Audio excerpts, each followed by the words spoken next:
Hello everybody, I'm here to read you chapter 4 of Harry Potter and the Philosopher's Stone, one of my favourite books, and this is such a great chapter.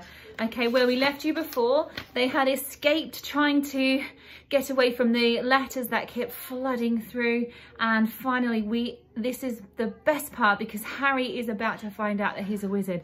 So let's go, chapter 4, the Keeper of the Keys.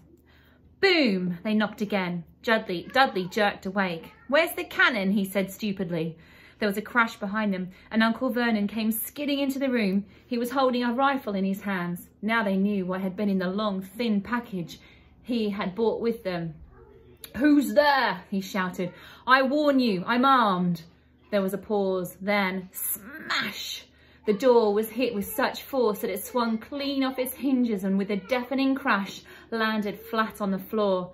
A giant man was standing in the doorway. His face was almost completely hidden by a long, shaggy mane of hair and a wild, tangled beard. But you could make out his eyes, glinting like black beetles under all the hair. The giant squeezed his way into the hut, stooping so that his head just brushed the ceiling. He bent down, picked up the door and fitted it easily back into its frame. The noise of the storm outside dropped a little. He turned to look at them all. "Couldn't make us a cup of tea, could ya? It's not been an easy journey." He strode over to the sofa where Dudley was sat, frozen with fear. "Budge up, you great lump," said the stranger. Dudley squeaked and ran to hide behind his mother, who was crouching, terrified, behind Uncle Vernon. "And here's Harry," said the giant. Here's Harry. Harry looked up into the fierce, wild, shadowy face and saw that the beetle eyes were crinkled into a smile. "Last time I saw you, you was only a baby," said the giant. "You look a lot like your dad, but you've got your mum's eyes." "I demand that you leave at once, sir." Uncle Vernon made a funny rasping noise.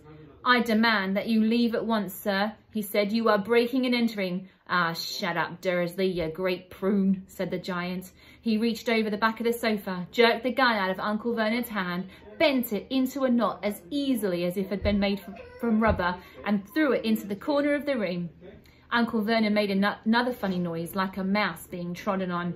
"Anyway, Harry," said the giant, turning his back on the Dursleys, "a very happy birthday to you. Got something for you here. I might have sat on it at some point, but it'll taste all right." From an inside pocket of his black overcoat, he pulled a slightly squashed box. Harry opened it with trembling fingers. Inside was a large, sticky chocolate cake with "Happy Birthday, Harry" written on it in green icing. Harry looked up at the giant. He meant to say thank you, but the words got lost on the way to his mouth, and what he said instead was, "Who are you?" The giant chuckled. "True, I haven't introduced myself. Rubeus Hagrid, Keeper of the Keys and Grounds at Hogwarts."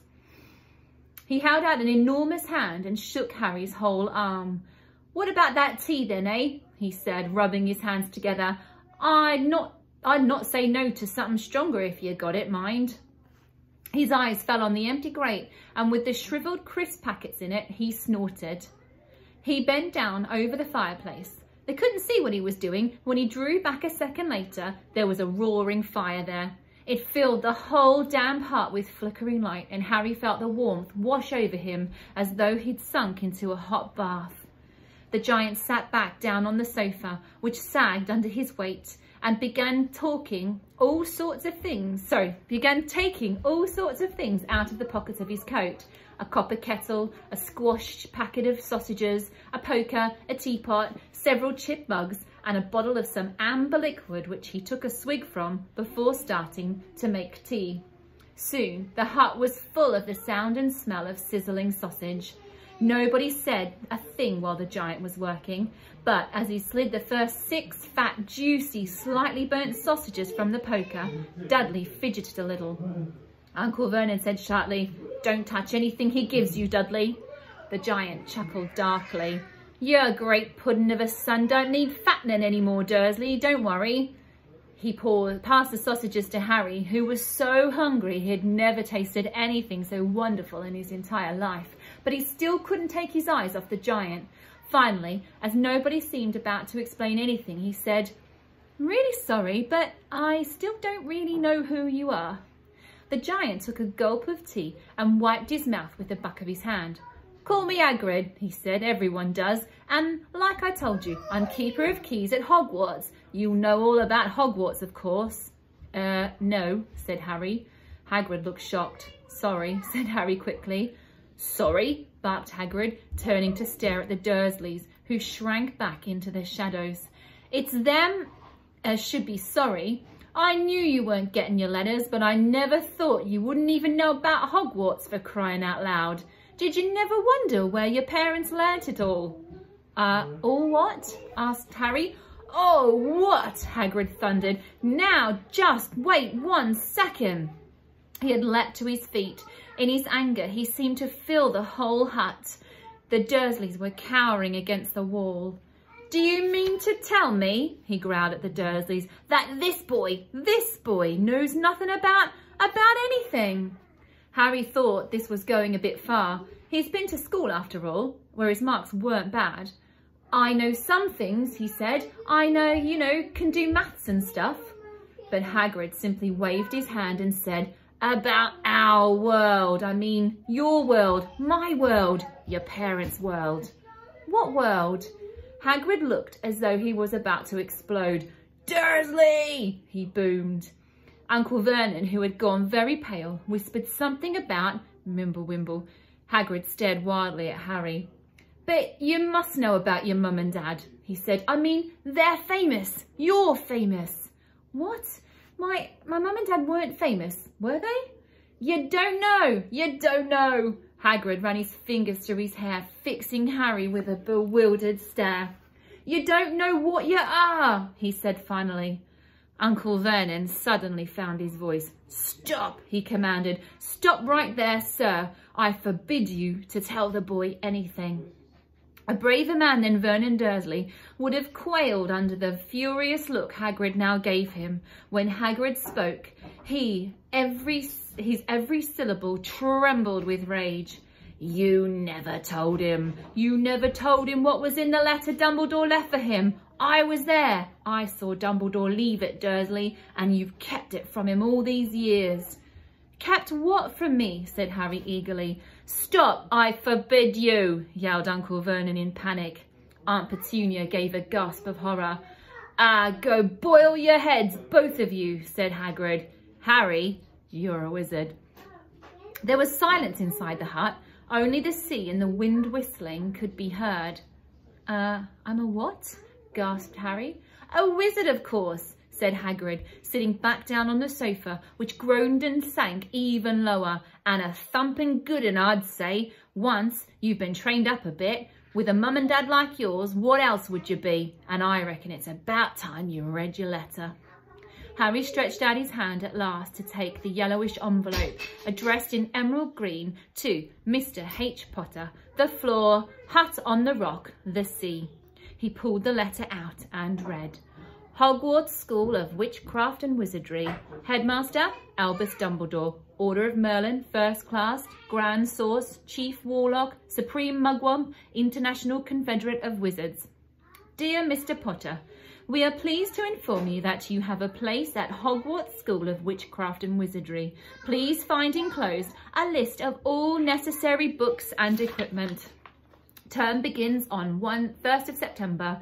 We await your owl by no later than 31st of July. Yours sincerely, Minerva McGonagall, Deputy Headmistress. Questions exploded inside Harry's head like fireworks, and he couldn't decide what to ask first. After a few minutes, he stammered, what does it mean, they await my owl?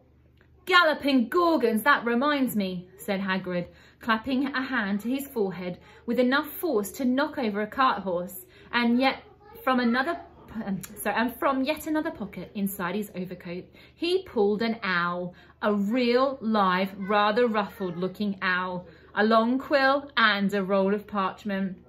With his tongue between his teeth, he scribbled a note which Harry could read upside down. Dear Mr. Dumbledore, given Harry his letter, taking him to buy his things tomorrow. Weather's horrible. Hope you're well, Hagrid. Hagrid rolled up the note, gave it to the owl, which clamped it in its beak, went to the door, and then threw the owl out into the storm. Then he came back and sat down as though this was as normal as talking on the phone. Harry realised his mouth was open and closed it quickly. Where was I?" said Hagrid. But at that moment, Uncle Vernon, still ashen-faced but looking very angry, moved into the firelight. "He's not going," he said. Hagrid grunted. "I'd like to see a great muggle like you stop him," he said. "A what?" said Harry, interested. "A muggle," said Harry. "It's what we call non-magic folk like them. And it's your bad luck you grew up in a family of the biggest muggles I ever laid eyes on. We swore when we took him in we'd put a stop to that rubbish," said Uncle Vernon. "We swore we'd stamp it out of him. Wizard indeed." "You knew," said Harry. "You knew I'm a wizard." "Knew?" shrieked Aunt Petunia suddenly. "Knew? Of course we knew. How could you not be, my dratted sister being what she was? Oh, she got a letter just like that and disappeared off to that school and came home every holiday with her pockets full of frog spawn, turning teacups into rats. I was the only one who saw her for what she was, a freak. But for my mother and father, oh no, it was Lily this and Lily that. They were so proud of having a witch in the family." She stopped to draw breath and then went ranting on. It seemed she had been wanting to say this for years. And that is where I stop. So I will be back with you to read the rest of the chapter. The questions are on the website, so you can look at them now. You'll have the questions on one slide, which I want you to answer. And then on the slide straight afterward, you can check your answers straight away. So I'll see you for the second part, and we'll hear what Aunt Petunia is going to say about her sister. I'm sorry for the noise in the background.